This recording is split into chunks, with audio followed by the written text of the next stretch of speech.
No fragrances down there. Not cranberry juice cocktail.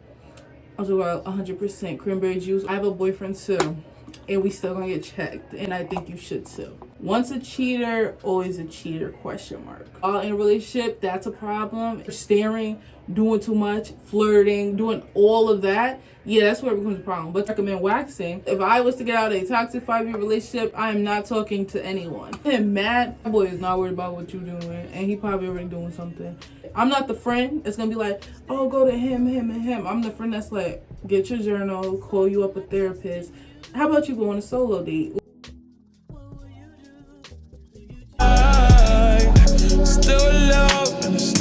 Hey babes, it's me Zion. Today we're back with another video. If you guys are new to my channel, don't forget to like, comment, subscribe. And if you guys are returning, welcome back. But as y'all seen by the title, this is Juicy Girl Talk Part 2. This is 4, but I'm doing 2, okay? So if you guys did not see episode 1, I'll have it in the iCards right over here above. And if you guys want to put your own questions, scenarios, or anything like that towards this video series, then be sure to either email me at this email, DM me on Instagram, comment it down below, and always check my community tab because I always like post at least once or twice a week like a Juicy Girl Talk post, so you guys can comment under that, and then it also has my email and stuff. So I hope that this series is regular on my channel because I liked answering the questions the first time. So we're going to be answering some more scenarios, questions. It don't have to always be questions. You guys can give me your scenarios that you're going through, and I can try to give you advice to the best of my ability. Like I said in my last video, what I think is what I think. You're going to think what you think. You might not agree. I might not agree with you, but I'm not here to tell anybody this is the right way to go about something. This is just my personal opinion. Advice at 22. So yeah, so we're gonna get started. So the first question, we're starting off tips on how to keep the kitty clean as possible. So if you don't know, I have like a couple hygiene videos on my channel. Again, I'll put them in the iCards, actually, matter of fact. So when it comes to down there, because even if you're 16 or 30, you know, some people may be wondering the same thing. So let's talk about it. First thing, it's not even, I'm not gonna say like what I suggest the most because I feel like they're all important. I would just say no fragrances down there. I used to make this mistake and I did not know, and this is what I'm saying, even if you're 30, you might not know. Dove soap, Olay, all those Smell Goods, Victoria's Secret soaps, those don't go down there. And what I'm going to do is talk about the difference in the terms that people use, okay? So vagina is the inside of you, the canal. I'll maybe put a diagram. If you don't want to see the diagram, skip past this part. But what I'm trying to say is people say do not put things up your vagina like cloths, soap, and things like that. And the vulva is the lips part, the outer part. Those are the things that you want to clean, the outer part. The inside, which is the vagina, is self-cleaning, as everyone knows, or if you didn't know, it is self-cleaning. So you don't necessarily have to put something up there in the shower. There are options, and I can tell you guys like the different things that you can use. Be sure to talk to your gynecologist if you don't have one. That is the doctor for down there that specializes down there, or your regular doctor. But the OBGYN, which is the gynecologist, is who you talk to about stuff when it's down there. They're the one who, you know, have your baby, you know, anything down there being tested. That's where you go. In case I have younger girls, even though I mainly have like teenagers to adults over here. So just wanted to say that just in case somebody comes across this video. But first, I would say not to use fragrances. Don't put anything up there in the shower. There's no reason. Especially if it's scented, if it's vanilla, nothing. They have feminine washes. I would only get them if they say pH balancing. Love Wellness is a pH balance wash. Good Clean, that's the one I'm currently using. That's recommended by my OBGYN. Those two I know for sure are ones that are like people talk about all the time. But you want to do your research on everything, and remember, just because it's good for one person doesn't mean it'll be good for you.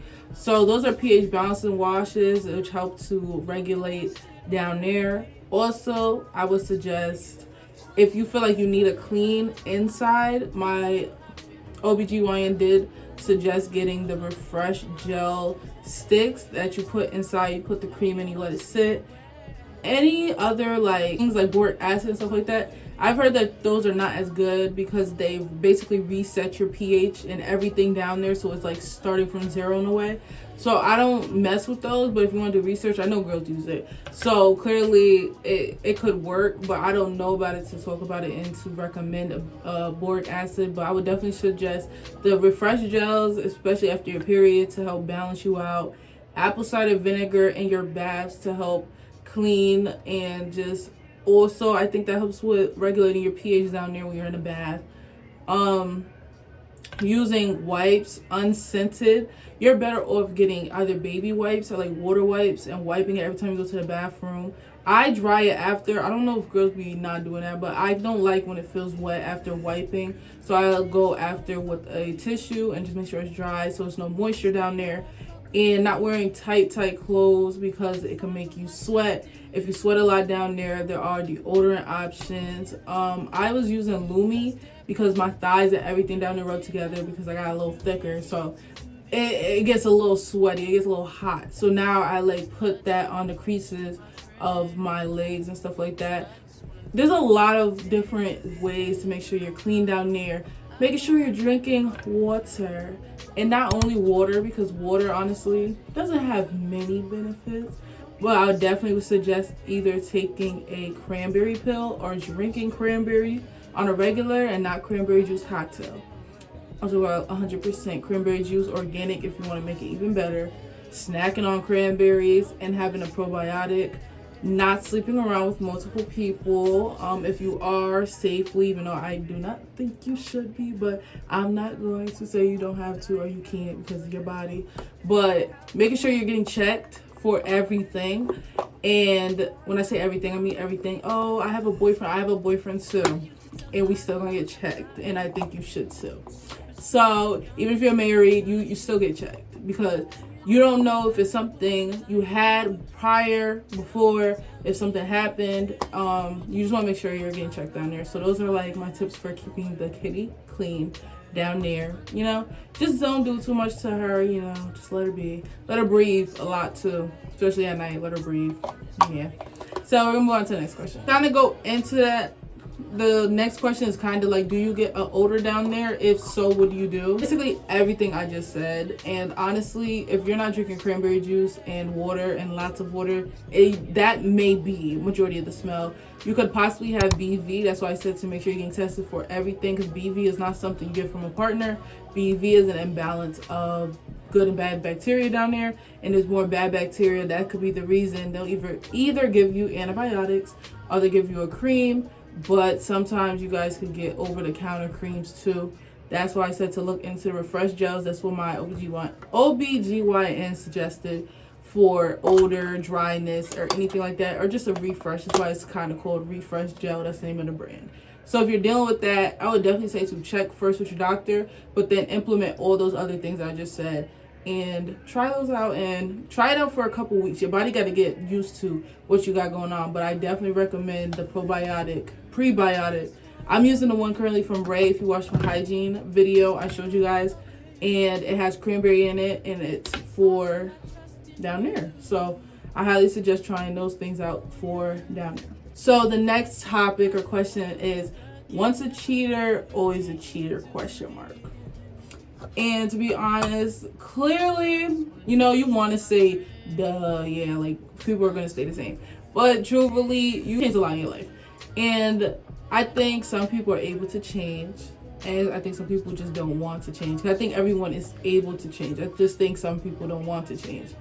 And I do believe it is like, it's never going to be like, oh, every person's always going to cheat again, or every person's going to be a cheater. Honestly, it depends on a person. It depends on if they want to not do it again, or if they just don't care. So honestly, it's up to the person. It's up to you to see their actions. If they're not changing, then you know the answer to that. So it's basically like on a person by person basis. It's never going to be, oh yeah, I believe every single person, because there's a lot of people. It's a lot of people. So it's like, you don't know unless you know the person. And if you're seeing that they're continuing to do that, or if they're not, it's up to that person. But I don't think once a cheater, always a cheater is for every person. Some people, yes. So it's like a flip of a coin, to be honest. So next question is thoughts on having crushes while you're in a relationship. I'm like a weird person. I don't know how to explain how I think, but it's like clearly I don't think it's the worst thing in the world to have a crush while in a relationship. I think that is possibly could be opening up. That could be an opening to like there's something missing in your relationship that you possibly are attracted to with this other person. I don't necessarily think it's wrong. I think it's human nature to, like, say if you work with someone every single day, you're seeing that person. I think having a crush on someone is not the biggest thing in the world, but I mean acting on it while in a relationship, that's a problem. And constantly thinking about this person when you're with your person to the point where you're not even paying your person any mind, I think that's where it starts to become a problem. But I think if you have like a little, puppy love crush or like something little, I don't mean like full on like, oh, I want to be with that person, like, oh, they're cute, or you find someone attractive, I don't think that's a big deal, because at the end of the day, I'm not the only attractive person in the world, you're not the only attractive person in the world, we're clearly going to have eyes for other people, but as long as you're not doing nothing, I mean, like, it's very, like, you cannot be that type of person, but you cannot be that type of person that's like, oh, so you think she's cute, or you think he's cute, if your boyfriend or whoever is like, oh, so he's cute, huh? Like, people are going to look good. Like, I don't think it's a problem. I mean, if you're staring, doing too much, flirting, doing all of that, yeah, that's where it becomes a problem. But to naturally be like, having some type of, and then you don't even know what it is, I don't think that's a big deal. But I think you should cut it. Like, start staying away from that person, or, not giving that person attention if you start to feel that way, just to get those feelings away. Because if you're going to entertain it, it's going to build up. So that's my thoughts. I'm not too pressed about that. I don't think it's such a horrible thing in the world, but just make sure if you're feeling some type of way, if you're giving the attention, you're clearly not trying to stop it. So I wouldn't be trying to entertain it. And that's how I feel about it. The next question is shaving and how to reduce ingrown hairs. And I'll be very honest with y'all, I have not shaved in like 3 or 4 years. Honestly, I get waxes, and honestly, it's been a long time since I got a wax. So I don't even mess with it if I don't get a wax, because at the end of the day, I don't feel like it. And that is my problem, because I would deal with ingrown hairs, and I mean bad ones. So I honestly left shaving alone because it was like horrible. You guys know how razor bumps are. I honestly wouldn't know the answer to that, because one, I don't shave anymore, and one, even when I was shaving, I was done with the same thing. So I don't know. I can't give my opinion on that one, but I would definitely recommend waxing, because it pulls out the hair from the root. So it's not really making shaving. When you shave, you pull your hair, you drag it, so it can be still stuck, and then it builds up pus and dirt around that. So that's where you get that from. So I would just recommend waxing. It does hurt. I'm not gonna lie to you. It hurts me. So I'm gonna let you know I have a little pain tolerance. It hurts, but it doesn't. But it hurts. It hurts. I'm not gonna lie. It hurts. I'm not even gonna fake it. It hurts for the second, but then it's literally like a 10-minute service. So it's like it's over. It's not like, oh, I can never do this in my life, because I clearly kept going back. Clearly I could go back. I would have anxiety attacks, but I would still keep going back. So it's not horrible, but it's worth it too. And then it lasts longer than shaving, because you know shaving lasts like 2 or 3 days. Waxing could last you up to like 2 weeks, 3 weeks. Honestly, when you consistent, you could get up to a month to 6 weeks. I've seen people post about it. Mine will honestly last like 3 to 4 weeks before I would get hair coming back. And then if I waited, then that's when it really came back. But I definitely recommend waxing. If you're doing ingrown hairs with shaving, it's just, and it gets you clean. Like 100%, every piece is gone. The next question is, just got out of a toxic 5-year relationship. What tips would you have, and like what type of things would you recommend me to do? First, if I was to get out of a toxic 5-year relationship, I am not talking to anyone.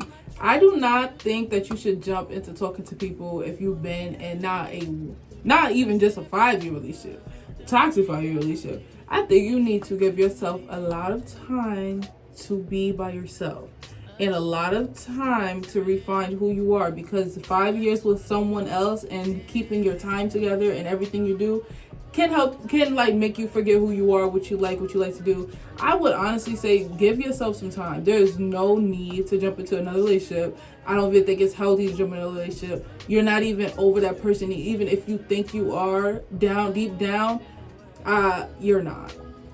who are you fooling? You're not.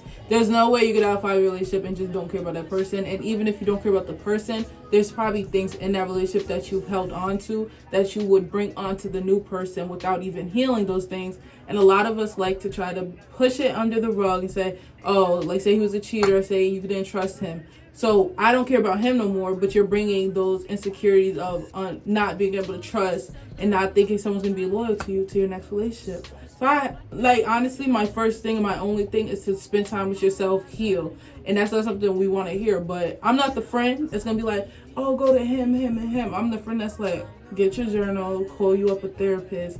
How about you go on a solo date? Like, that, especially at this age, even though I'm still young to most people, I think, like, higher than what I am. Like, I feel like I think like a 30-year-old will get. But it's the idea of, like, I would have people my age be like, oh, you need to go find a new guy, get him mad, get him mad. Don't. That boy is not worried about what you're doing, and he probably already doing something. So I don't recommend that, and that's why I just stay to myself.